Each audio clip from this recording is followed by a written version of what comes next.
आप सोचो, अरे और देश के बसती घटत भजन की बात, वृंदावन में स्वार्थ उलट भजन हो जात, तो आपका भजन नहीं हो रहा, आपका चित्त विषयाकार हो रहा है, आप अपराध कर रहे हो।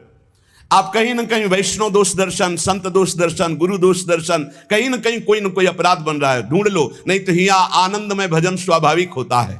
निरख निकुंज पुंज छवि, राधा कृष्ण नाम उर धर्यो, जाको मन वृंदा विपिन हर्यो। जिसका मन वृंदा विपिन हरण कर लेता है, उसके हृदय में छवि पुंज श्यामा श्याम और उनका नाम चलता रहता है।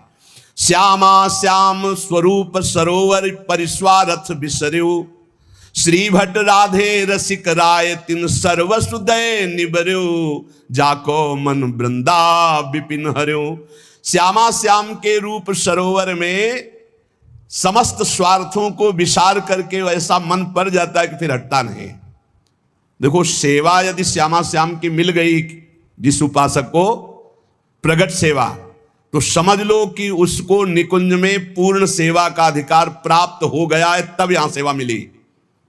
हमारी बात मान लेना, यह महापुरुषों की बात कहते हैं। श्यामा श्याम की सेवा में रुचि हो ही नहीं सकती यदि श्यामा श्याम ने स्वीकार ना किया हो। जब कोई हरिवंश शरण हुआ, रसिक शरण हुआ, तो हमारी प्यारी जो प्यारे जो परस्पर बैठकर तत्काल निश्चित करते हैं उसकी सेवा, कि ये निकुंज में आएगी, कौन सेवा करेगी, क्या सेवा, इसका क्या नाम होगा, क्या रूप होगा। उसी के अनुसार उसको यहां सेवा में रुचि होने लगती है।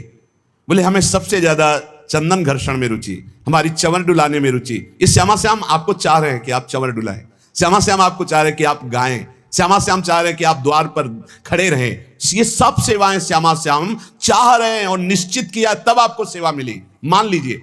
पर सेवा में एक अनन्य निष्ठा होनी चाहिए।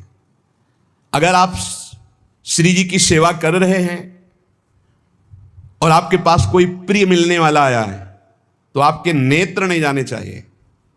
सेवा से हटकर नेत्र गए, इसका मतलब अभी सेवा में प्रीता नहीं। गुरुजन आ जाए तो श्री जी को विराजमान करके खड़े हो गए, वो इतना धैर्य रख ही नहीं सकते, तुरंत आपसे कहेंगे आप सेवा में लगिए, क्योंकि वो जानते हैं सेवा का महत्व। और अन्य कोई प्रियजन आया है या कोई बहुत से बड़ा लाभ का विषय है या बहुत से बड़े हानि का विषय है, सेवा से आंख नहीं हटानी चाहिए। इतना महत्व सेवा में देना चाहिए कि जिस समय हम सेवा में हैं उस समय भी ना किसी की सुननी है, ना अपनी बोलनी है, ना हमें नेत्र देने हैं और ना हमें सेवा रोकनी है, चाहे कुछ भी हो जाए। अब ये निष्ठा पकड़ लो तो अभी माया पर विजय प्राप्त कर लोगे। बड़े महापुरुषों ने सेवा सुख के लिए अपने सर्वस्व का समर्पण कर दिया। श्री आस्करण जी महाराज नाम के महाभागवत हुए हैं, जो अपने लोग नाम कीर्तन करते हैं श्रृंगार आरती के बाद। हाँ, आस्करण मधुकर जयमल नृप हरिदास जन दासा, ऐसा आता है। तो आस्करण जी के इष्ट श्री राधा मोहन जी थे। इन्होंने विचार किया कि राजकाज में हर क्षण कोई न कोई जब सेवा में बैठते तो राजा, तो आप ये सलाह, ये सेवा, ये सब बंद कर देना चाहिए। जिस समय हम श्री जी की सेवा में है उस समय अन्य कोई वार्ता नहीं, अन्य कोई नहीं, बस उन्हीं के रूप गुण का चर्चा करते हुए। अगर हम सेवा में हैं तो उनका चर्चा का तात्पर्य है पद गुनगुनाते, जिस समय की जो हम सेवा कर रहे हैं उस समय के पद गुनगुनाते हुए या उनकी रूप माधुरी में चित्त लगाए हुए सेवा में। इससे बड़ी कोई बात नहीं। यदि सेवा मिल गई श्री जी की तो आप ये समझ लीजिए कि आप श्री जी के पास जाने का पास मिल गया आपको।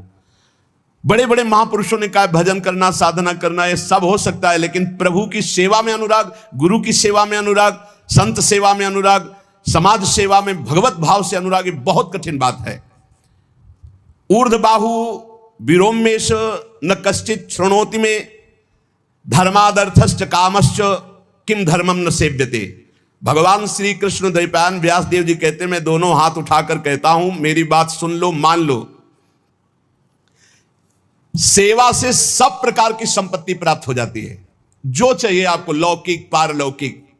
हाथ उठा के कहता हूं, मेरी बात मान लो। भगवान व्यासदेव जी कहते हैं जो सेवा धर्म है, भगवत सेवा, समाज सेवा, भगवत भाव से की हुई सेवा, शब्द निष्काम होता है, जहां कोई कामना नहीं की जाती और प्रीत्यर्थ, जिसकी सेवा करें उसको सुख पहुंचाने का भाव, तभी सेवा शब्द सार्थक होता है। कोई भी ऐसी कामना नहीं जो सेवा से पूर्ण ना हो जाए। जो सेवा धर्म का आचरण करता है उसके संपूर्ण जीवन में आनंद ही आनंद, सुख ही सुख रहता है। और लोग कहते हैं धर्मात्मा को दुख मिलता है।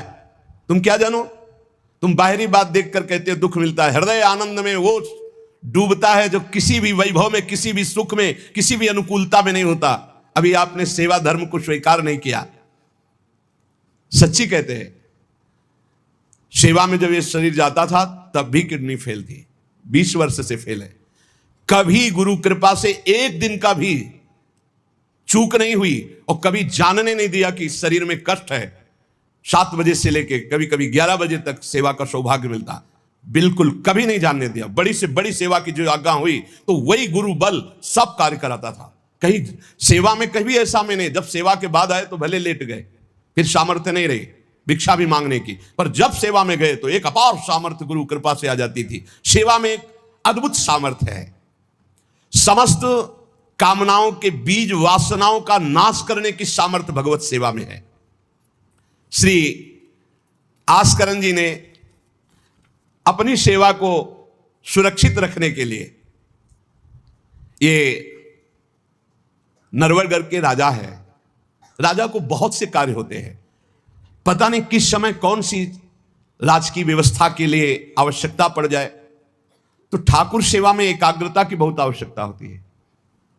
पत्रावली तो सिर्फ पत्रावली पे ध्यान है, इधर उधर नहीं तो पत्रावली बिगड़ जाएगी, वो पत्रावली मानी नहीं जाएगी आपकी। भोग लगा रहे हैं तो सिर्फ एक एक कवल पे ध्यान है आपका। बैठे हैं, प्यारे जू कैसे पा रहे हैं, हित सजनी जू कैसे पवा रहे हैं, प्यारे जू कौन सी पदार्थ की तरफ देख रहे हैं, लाडली जू कौन से पदार्थ की तरफ देख, पूरी भावना में उसे डूब। श्रृंगार तो श्रृंगार कर रहे हैं, स्नान तो स्नान, मतलब सेवा में पूरी तन्मयता आवश्यकता है। अगर तन्मयता नहीं तो फिर बिगड़ जाएगा। तो नरवरपुर ताको राजा नरवर जानो, मोहन जू धरिए सेवा नी के करी है। घरी 10 मंदिर में रहे चौकी द्वार, पावत न जान को ऐसी मति हरी है। पर्यो को काम आए अब ही लिवाए ल्याओ, कहे पृथ्वीपति लोग कान में न धरी है। आई फौज भारी सुध दीजिए हमारी, सुनी बहु बात टारी परी बात कर भरी है। मनुष्यों में श्रेष्ठ आस्करण जी ये नरवरगढ़ के राजा थे। इनके ठाकुर का नाम राधा मोहन जी था। ये प्रेम पूर्वक उनकी सेवा में कोई विघ्न न हो इसलिए 10 घड़ी तक का कठोर आदेश दे दिया था। 24 मिनट की एक घड़ी होती है, तो 10 घड़ी कितने हुए? 4 घंटे। 4 घंटे तक कोई भी अगर सूचना देने आया तो दंड प्राप्त करेगा, वो दंड उसको मिलेगा। 4 घंटे तक सूचना भी नहीं देनी है। जिस समय वो राधा मोहन जी की सेवा में गए तो द्वारपाल खड़े हो जाते थे, कोई भी अंदर प्रवेश नहीं करेगा। किसी भी तरह की कोई विपत्ति आ जाए, आग लग जाए, फिर भी सूचना नहीं देनी है। 4 घंटे सेवा में ये शिक्षा लेनी चाहिए। अपनी जब ठाकुर सेवा करें, हम कहते तभी करो, सब निपटा लो पहले फिर ठाकुर सेवा करो। ऐसा नहीं है कि जल्दी जल्दी तुम्हारा चित्त कहीं लगा हुआ है। अगर घर गृहस्थी में हो तो हम कई बार एकांतिक में बोल चुके हैं, पहले अपने पति पुत्र की तैयारी कर दो। उनको ऑफिस जाना है, उनको विद्यालय जाना है, सबकी तैयारी कर दो, जय जयकार करके उनको पवाओ। फिर इसके बाद अपने ठाकुर को स्नान कराओ, ठाकुर को भोग लगाओ, निश्चिंत हो करके। चित्तवृत्ति बार बार दौड़ रही है, ठीक बात नहीं। अगर हमें कभी कोई और कार्य हुआ तो हम पहले वो कार्य करते थे, फिर राधा वल्लभ जी के दर्शन जाते थे, क्योंकि हम राधा वल्लभ जी के दर्शन में खड़े वही चिंतन करेंगे, वो उनके पास जाना है तो पहले उनके पास हुआ है, फिर अगर कोई कार्य है तो हम वो निपटा के तब जाएंगे। ऐसी सेवा में अन्य कोई वार्ता नहीं, अन्य कोई चिंतन नहीं, अन्य कोई हमारी क्रिया नहीं, केवल सेवा में तत्पर। इसलिए उन्होंने कठोर नियम लगा रखा था, 4 घंटे तक कोई सूचना भी नहीं देगा। और आप मंदिर में राधा मोहन जी को 4 घंटे स्नान कराना, श्रृंगार कराना, आरती करना, फिर आरती करके भोग आदि सब करके फिर दंडवत करना। दंडवत के बाद जब प्रसाद चरणामृत लेकर उठते तब कोई बात हो तो बता सकते हैं, वो भी बात जब श्री जी की चिक डालकर बाहर निकले। उस समय द्वार पर चौकीदार बहुत सावधानी से कोई भीतर न जाने पावे। देखो महापुरुषों से हमको शिक्षा मिलती कि हम कैसे ठाकुर सेवा करें। ठाकुर जुगल किशोर हमारे, इनकी सेवा हम कैसे करते हैं। आप 4 घंटे एकाग्रचित होकर केवल सेवा में ही डूबे, बड़ा सुख मिलता है। जब अपने श्री जी सौभाग्य दिए थे सेवा करने का, तो जैसा श्रृंगार करने के बाद जब दर्पण दिखाते थे तो रोना आता था। अपने प्रभु को श्रृंगारित देखकर जो हृदय में सुख मिलता है, रोम रोम आनंदित हो जाते थे। कभी कभी 2-2 बजे दोपहर तक बैठे फिर भिक्षा मांगने जाते थे। श्रृंगार करने के बाद पद सुनाओ उनको, फिर उनकी रूप माधुरी देखो। भक्तों के नेत्र अलग होते हैं तो प्रभु उनका रसास्वादन भी अलग ही करवाते हैं। एक बार क्या हुआ, आवश्यक कार्य से नरवरगढ़ में दिल्ली के बादशाह का आगमन हो गया। बादशाह जो सैकड़ों राजाओं के ऊपर होता था, और ये नरवरगढ़ के राजा थे। उसने आज्ञा करी, जाओ आस्करण जी को हमारे सामने जल्दी लिवा करके लाओ। और आस्करण जी का नियम था, राधा मोहन जी के मंदिर में गए तो सख्त आदेश, कोई सूचना नहीं पहुंचाएगा। सब आस्करण जी के जो रक्षक थे उन्होंने मना कर दिया, नहीं महाराज, ये आपकी सूचना भी नहीं पहुंच सकती, 4 घंटे आ ही नहीं सकते आस्करण जी। उसको बहुत क्रोध आया, बादशाह हो, मैं आदेश कर रहा हूं, एक छोटे राजा के सेवक हमें जवाब दे रहे हैं। बादशाह ने आज्ञा का उल्लंघन, इससे बड़ा क्रोध हुआ और उसने बड़ी सेना बुलवा ली और सेनापति को आदेश किया कि जाओ बोल दो, नगर का नाश करवाना चाहते हो या हमारी आज्ञा का पालन करना चाहते हो। तुरंत आस्करण को भेजो, अन्यथा पूरी सेना बलात् नगर को नष्ट कर देगी और जबरदस्ती आस्करण को बंदी बना लिया जाएगा। बादशाह का आदेश, देखो परीक्षा होती। जब यह आदेश हुआ, सेनापति आया, निज दूतों से जो अंगरक्षक द्वारपाल, उनसे कहा, सबने कोई उत्तर नहीं दिया। 4 घंटे तक हम अपने राजा को सूचना भी नहीं दे सकते, जो तुम्हें करना हो करो। यह बड़ी बात है, बादशाह का हुक्म, बादशाह के सेनापति का हुक्म, सेवा में विघ्न ना पड़ जाए इसलिए कठोर नियम लिया था। पर सबके हृदय में घबराहट थी कि अब क्या होगा, जब बादशाह नाराज हो गया, सेना आ गई, सेनापति आ गए, अब क्या होगा। सेनापति ने बादशाह से कहा कि अब क्या हुक्म है, वहां से मना हो गया है, आपकी आज्ञा का उल्लंघन, हमारी आज्ञा का उल्लंघन, हमारा भय दिखाना सब व्यर्थ चला गया। कही कह पठाई, कहो कीजिए लड़ाई, सुनी रुचि उपजाई, चली पृथ्वी पति आयो है। पर्यो सोच भारी, तब बातों विचारी कही, आप एक जाओ गयो अचरज पायो है। सेवा करी सिद्धि साष्टांग होई के भूमि परे, देखी बड़ी बेर पाओ खड्ग लगायो है। कटी गई एड़ी ये पै टेढ़ी हूं न भौ करी, करी नित नेम रीति धीरज दिखायो है। बादशाह ये बड़ा आश्चर्य हुआ कि ये आस्करण जी के पास सूचना ही नहीं पहुंचाई जा रही और हमारे भय का इसके ऊपर कोई असर नहीं। पर आस्करण जी बहुत साधु प्रकृति के हैं, बड़े प्रियजन हैं, आक्रमण करना तो उचित नहीं, मैं स्वयं जाकर के देखूं क्या बात है। राजा थोड़ा भाव से युक्त हुआ, नहीं तो रजोगुण में फिर ऐसा भाव कहां होता है। पर आस्करण जी की भक्ति का प्रभाव कि उसके ये देखो चल के आखिरकार है क्या। बादशाह स्वयं आया। राज कर्मचारी अब विचार में पड़ गए कि बादशाह को कैसे रोका जा सकता है। सब जितने उनके अंगरक्षक सबको रोक दिया। ये बड़ी बात है, यह है भगवान की आराधना का बल। नहीं, बादशाह को कौन रोक सकता है, एक छोटे राजा ये हैं, उनके सैनिकों ने, द्वारपालों ने रोक दिया और बादशाह से कहा राज आज्ञा का उल्लंघन हम नहीं कर सकते, ना हम सूचना दे सकते हैं और ना किसी और को अंदर जाने दे सकते हैं, किसी और को अंदर नहीं जाने दे, तो हम जा सकते हैं। बोले हां आप बादशाह हैं, आप जा सकते हैं, लेकिन आपके साथ कोई नहीं। बादशाह राजी हो गया। देखे आखिरकार अंदर क्या है। वहां जाके देखा तो आस्करण जी की सेवा हो चुकी थी संपूर्ण। अब वो दंडवत कर रहे थे। कई बार हमने प्रार्थना की है उपासकों से कि 11 दंडवत, 21 दंडवत, 51 दंडवत, 108 दंडवत, जितनी सामर्थ्य हो नियम ले लो, रोज करो, 4 परिक्रमा करो श्री जी की और 11, 21, 51, 108 दंडवत करो। जो स्त्री शरीर के साधक हैं वो पंचांग दंडवत करें। पंचांग किया, खड़े हो गए, हाथ जोड़ा, मंत्र जपा, फिर पंचांग किया, फिर खड़े हो गए। ऐसे ही जो पुरुष शरीर साधक है वो साष्टांग करें। साष्टांग किया मंत्र जपते हुए, फिर खड़े हो गए, हाथ जोड़ा, फिर मंत्र जप कर प्रणाम किया, फिर साष्टांग, फिर ऐसे। हमें लगता है होती होगी दंडवत, करते होंगे, क्योंकि ये नियम तो बहुत पहले से दिया और ये करना ही चाहिए।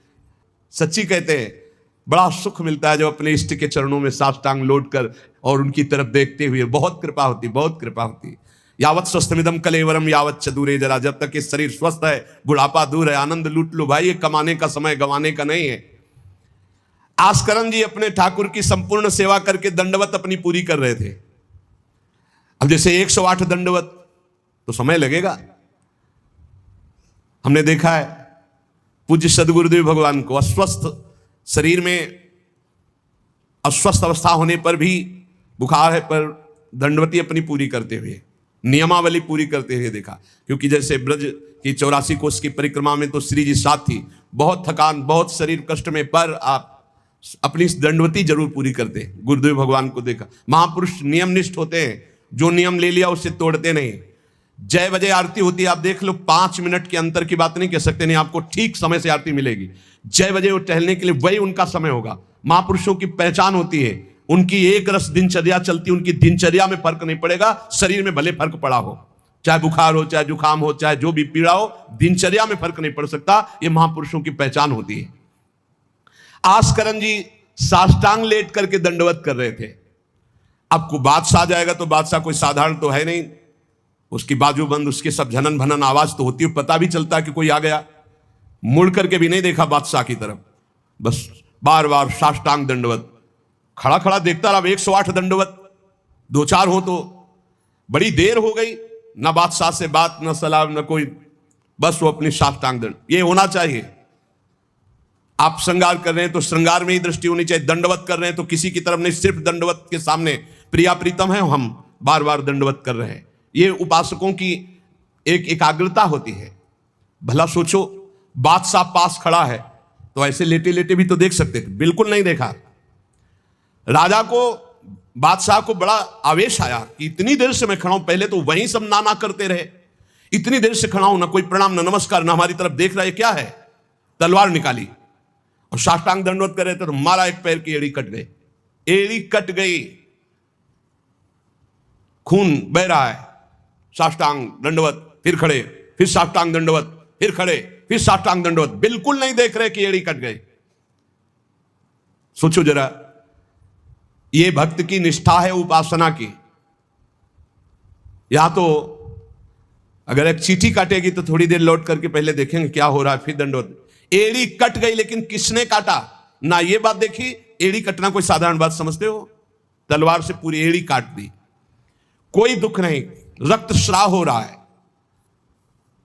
अपने नियमानुसार कटी गई एड़ी, ए पे टेढ़ी हूं न भौं करी, ना तो आह निकला ना गुस्साई कि किसने ऐसा कर दिया। करी नित नेम रीति धीरज दिखा, धैर्य पूर्वक 108 दंडवत पूरी की। पूरा जब संपन्न कर लिया, इसके बाद पीछे हटे, चिक गिराई, क्योंकि समझ चुके थे कि ये तलवार चलाने की हमारे ऊपर हिम्मत केवल बादशाह की हो सकती, दूसरे की नहीं। कोई साधारण राजा नहीं, महाभागवत और महाबली है। इसलिए हमारे ठाकुर का सुखपूर्वक अपशयन हो। चिक डाली, उठ चिक डारी तब पाछे सो निहारी, कियो मुजरा बिचारी बादशाह तिरिझे हैं। हित की सच्चाई यह है नेकु ना कचाई होत, चर्चा चलाई भाव सुनि सुनि भीजे हैं। बीते दिन को नृप भक्त सो समायो, पृथ्वीपति दुख पायो सुनी भोग हरि चीजे हैं। करे विप्र सेवा तिने गांव लिख न्यारे दिए, वाके प्राण प्यारे लाड़ करो कहीं धीजे हैं। आस्करन जी ने जब चिक डालकर पीछे मुड़कर देखा तो बादशाह तो शिष्टाचार के अनुसार जोहार किया। राजा की भगवत सेवा, नियम निष्ठा, ये देखकर बादशाह बहुत प्रसन्न हुआ और कहा मैंने आज देखा ईश्वर के प्रेम की सच्चाई को। तुम्हारे में थोड़ा भी बनावटीपना नहीं, थोड़ी भी शिथिलता नहीं, तुम अपनी निष्ठा के धैर्यवान वीर हो। बादशाह ने आस्करण जी से भगवत प्रेम संबंधी कुछ चर्चाएं की और विचार अपने प्रकट किए कि आज मैं बहुत खुश और सौभाग्यशाली हूं कि तुम्हारे जैसा राजा मेरा जन है। बड़ा हृदय रस में डूब गया बादशाह का। यह है देखो सच्चाई भक्ति की। नहीं बादशाह के हुक्म को टाल देना, सेनापति की आज्ञा का उल्लंघन कर देना, बादशाह आया है साष्टांग दंडवत, कोई उसका आदर ना करना, ये सब भारी अपराधों में आता है। नहीं बादशाह आया और फिर दंडवत हो सके, नहीं पहले उससे बातचीत होगी, बाद में दंडवत होगी। नहीं अपनी निष्ठा के आगे नहीं, एड़ी काट दी गई फिर भी नहीं रुके। अब आस्करण जी सदैव अपने भगवत निष्ठा भगवत सेवा में मगन रहते। राजा बहुत प्रसन्न होकर के कहा कि अब जिस कार्य के लिए हम आए थे अब उस कार्य की जरूरत नहीं है, और अपनी जेब से अपनी रुमाल निकाल कर अपने हाथों से उनके चरणों की एड़ी में बांधा और कहा तुरंत चलिए राजवैद्य के द्वारा इसे, और आज से हमारी तरफ से आपके ठाकुर की सेवा सुख संविधान चलेंगे।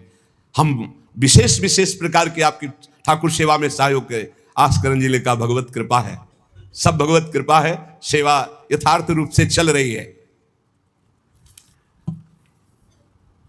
नियम की सच्चाई और हृदय में कोई छल कपट नहीं, रोष नहीं, ये भगवान के भक्त में विशेष लक्षण होते हैं। भगवान के भक्त में छल कपट नहीं और अपराध करने वाले पर भी रोष नहीं। उमा संत कई यही बड़ाई, मंद करत जो करे भलाई। अगर सच्ची आराधना सच्चा प्रेम तो सबको बदलना पड़ेगा। बादशाह का भाव बदल गया, जो आवेश में था क्रोध में था। सच्चाई से अगर थोड़ी भी ठाकुर सेवा की जाए तो माया पर विजय प्राप्त की जा सकती है। साधो भाई भजन किया सोई जीता, जो सच्चाई से भजन किया सच्चाई से सेवा की वही इस माया पर विजय प्राप्त किया। एक बार राजा आस्करण जी के शरीर में बहुत जोर का बुखार आ गया, ऐसा बुखार कि न उठने की हिम्मत न शरीर की शुद्धि, और नियम की निष्ठा थी ही। अब भारी कष्ट, एक तो शरीर उठने लायक नहीं, भारी बुखार, और दूसरा सेवा। अब वो इस बात की चिंतित थे कि सेवा कैसे होगी। तो ठाकुर जी ने स्वप्न में अपने किसी निजजन पंडा से कहा इनको किसी औषधि की जरूरत नहीं, मेरा चरणामृत पिला दो, स्वस्थ हो जाएंगे, सेवा में आ जाएंगे। वो गए और उनका ठाकुर जी ने स्वप्न में आकर के कहा है कि आप ठाकुर जी का चरणामृत पी लीजिए, आप स्वस्थ हो जाएंगे। वैसे तो चरणामृत रोज ही लेते थे, सेवा में जाने के पहले ठाकुर जी का चरणामृत जो पूर्व का था पिया, तत्काल सब खत्म हो। सेवा में बहुत बड़ी सामर्थ्य है, निष्ठा में बहुत बड़ी सामर्थ्य है ठाकुर जी के चरणामृत में। विश्वास करो, जो रोज चरणामृत पीता है अकाल मृत्यु नहीं हो सकती। अकाल मृत्यु हरणम सर्वव्याधि विनाशनम, कोई भी रोग परास्त नहीं कर सकता। आप रोज चरणामृत पिए। अरे भाई, आप अगर राधा नाम विराजमान किए स्नान कराते तो रोज श्री लाडली लाल का चरणामृत है। रामे लाडली जो धामे लाल जो विराजमान है, प्रिया प्रीतम राधा नाम में विराजमान है। आप अगर सेवा नहीं विराजमान किए हुए हो तो विराजमान कर लो, जीवन काहे व्यर्थ करोगे। लेकिन जब तक सेवा ना विराजमान करो तो चले जाओ बिहारी जो, राधा वल्लभ जो, राधा रमन जो, राधा दो, कहीं भी मांगो चरणामृत मिल जाएगा। और रोज उसी में जल मिला करके रोज एक ढक्कन रोज चरणामृत ले। अकाल मृत्यु हरणम सर्वव्याधि विनाशनम श्री कृष्ण पादोदकम पीत्वा पुनर्जन्म न विद्यते। जो रोज चरणामृत पीता है उसका पुनर्जन्म नहीं होगा। बड़ा से बड़ा रोग आएगा लेकिन उसको पीड़ा नहीं पहुंचा पाएगा, अकाल मृत्यु नहीं होगी। तो स्वप्न में ठाकुर जी ने कहा चरणामृत दे दो, सब सामर्थ्य आ जाएगी।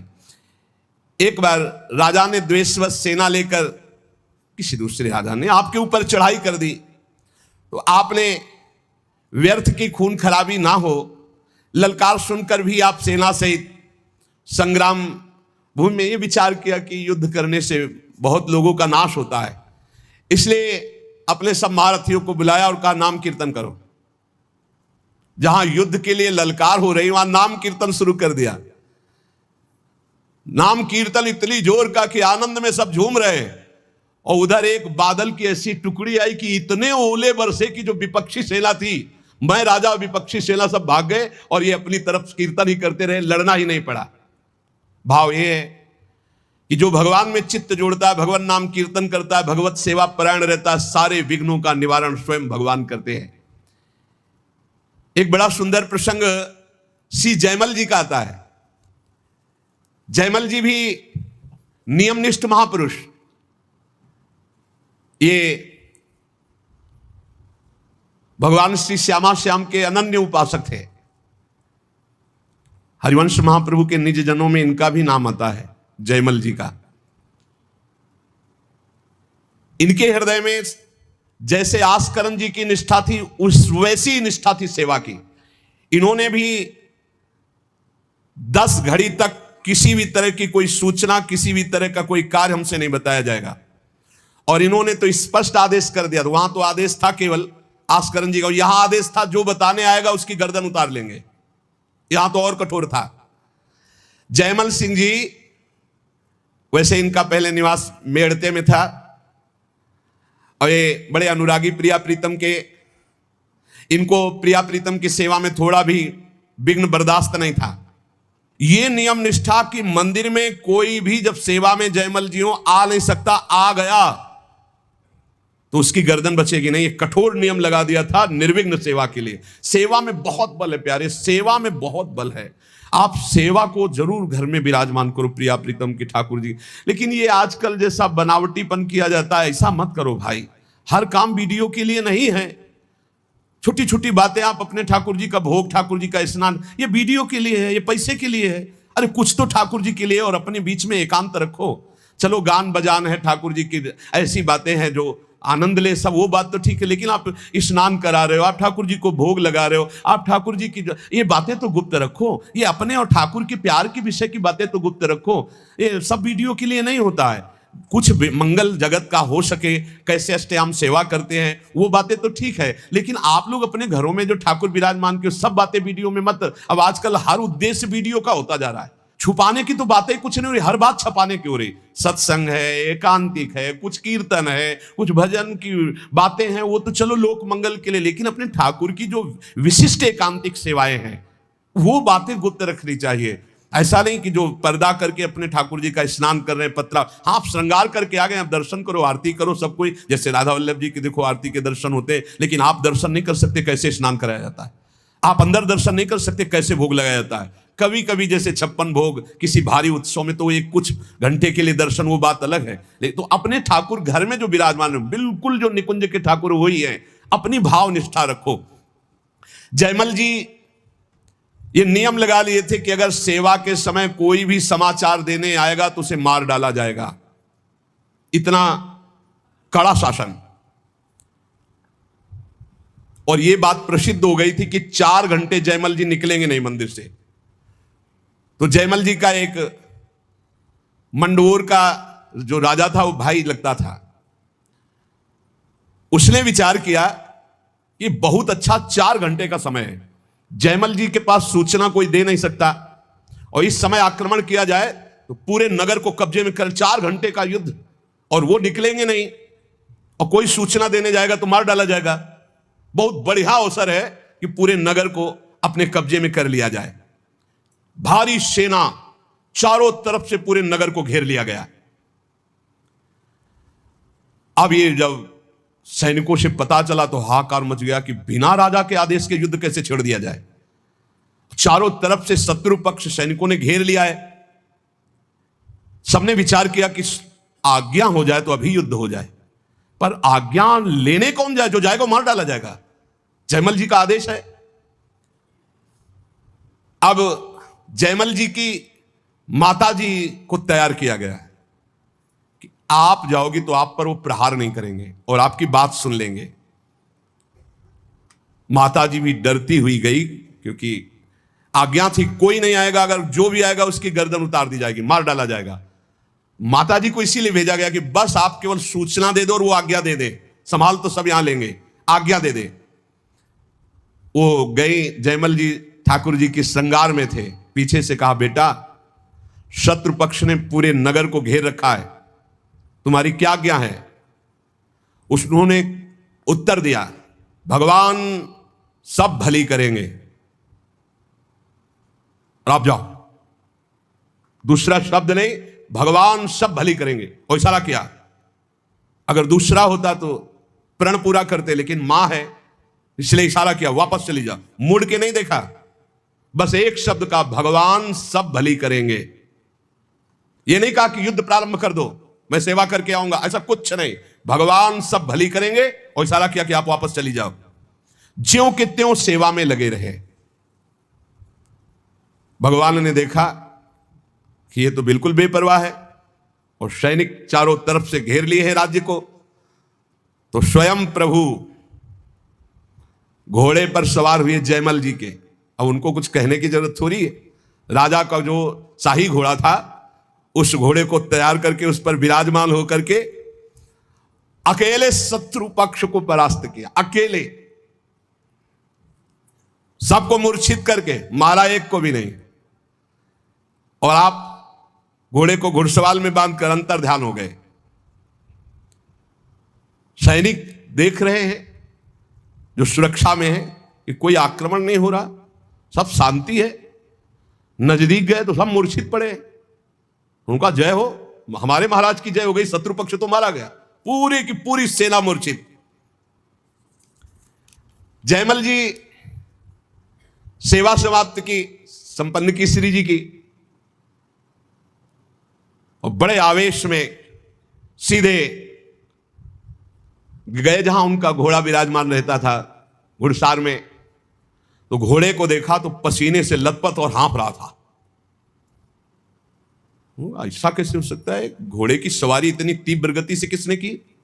इतना हाँफ रहा है, पसीना पसीना हो रहा है। तो जो घोड़ा तैयार करते थे वो साथ में थे जयमल जी के।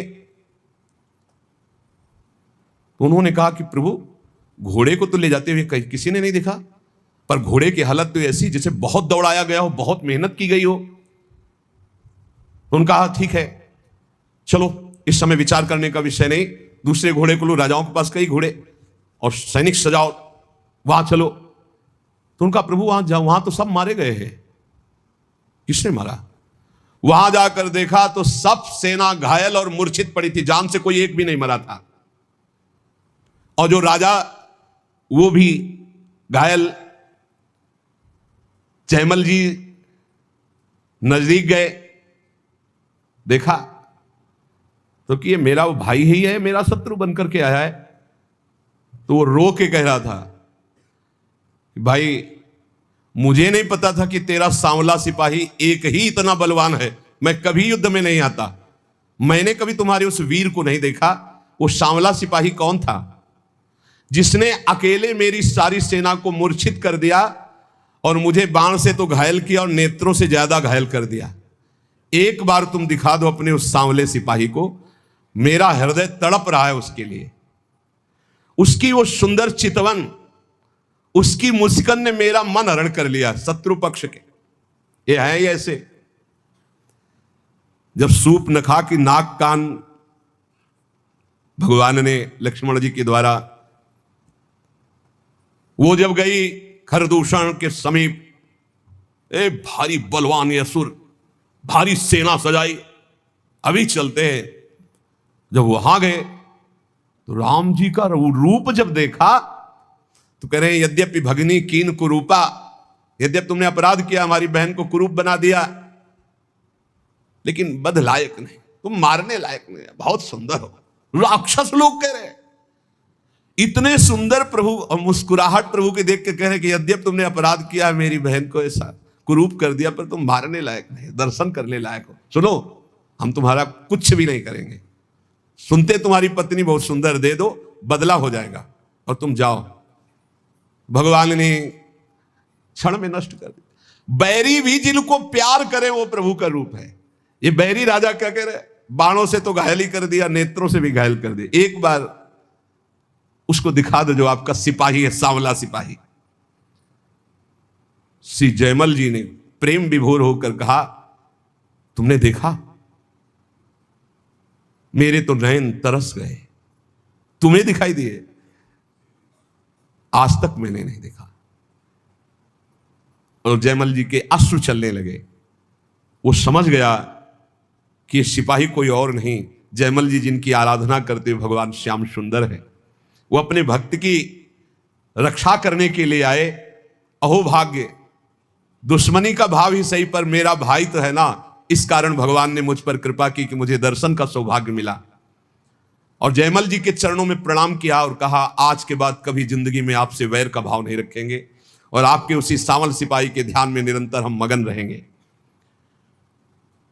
नित्य भगवान की सेवा करने की प्रतिज्ञा जयमल जी के शत्रु के मन में भी भक्ति प्रकाशित कर दी। यह है प्रचार। जब अंदर होता है प्रसार तो सबके हृदय में होता है प्रचार, और जब अंदर प्रसार नहीं तो बाहर प्रचार लाख करते रहो, कुछ नहीं होता। बुरा करने भक्त का आए थे तो भगवान ने उनका मंगल कर दिया। क्यों कर दिया? किसी भी तरह से भक्त का संबंध तो है, भक्त का भाई तो है ना, मंगल हो जाता है। इसीलिए कहा जाता है वो कुल, वो परिवार धन्य है। भले ही किसी भाव से सही, भगवान से जुड़े हुए भक्त के संबंध में यदि आता है उसका परम मंगल हो जाता है। जयमल जी ने लौट करके गए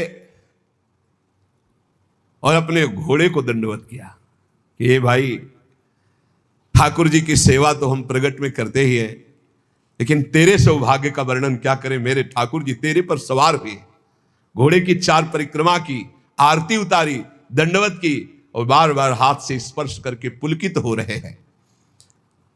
ऐसे ही हैं हमारे ठाकुर जी। इसीलिए दास दासोहम में बड़ी सामर्थ्य मानी गई है। सबसे ज्यादा कृपा किस पर होती है? जो भगवान के दासों का दास होता है।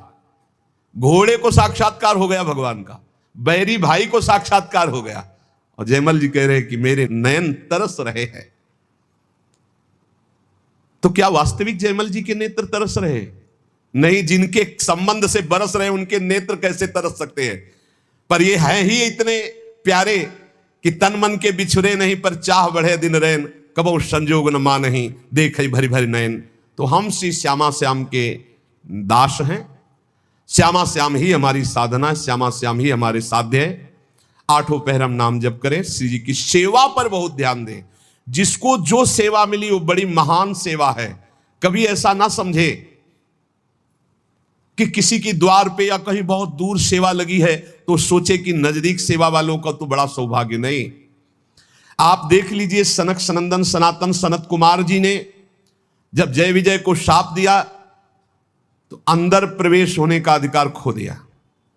भगवान स्वयं चल के आए लेकिन अंदर नहीं जाए। और भगवान ने जय विजय जी को कहा कि सेवक के द्वारा किया हुआ अपराध स्वामी का ही अपराध माना जाता है। सनकादि को संत पदवी भले दी, लेकिन अपनापन जय विजय को दिया। सेवा में बहुत बड़ी सामर्थ्य है। कोई भी सेवा, कहीं की भी सेवा मिली, वो श्री जी की सेवा है, वृंदावन धाम है। महारानी जी की सेवा में आप हैं, महारानी जी के सेवक को निश्चित वो सुख प्राप्त होता है जो किसी और पद से नहीं होता। बस सेवक शरण सदा रहे, अनंत नहीं विश्राम, कै वाणी हरिवंश की, कै हरिवंश नाम। या तो वाणी जी और या नाम जी, ये हमारे जीवन है, यही हमारा सर्वस्व है। हर समय नाम वाणी में रहो और सेवा में तन्मयता रखो। शेष चर्चा आगे। श्री राधा वल्लभ।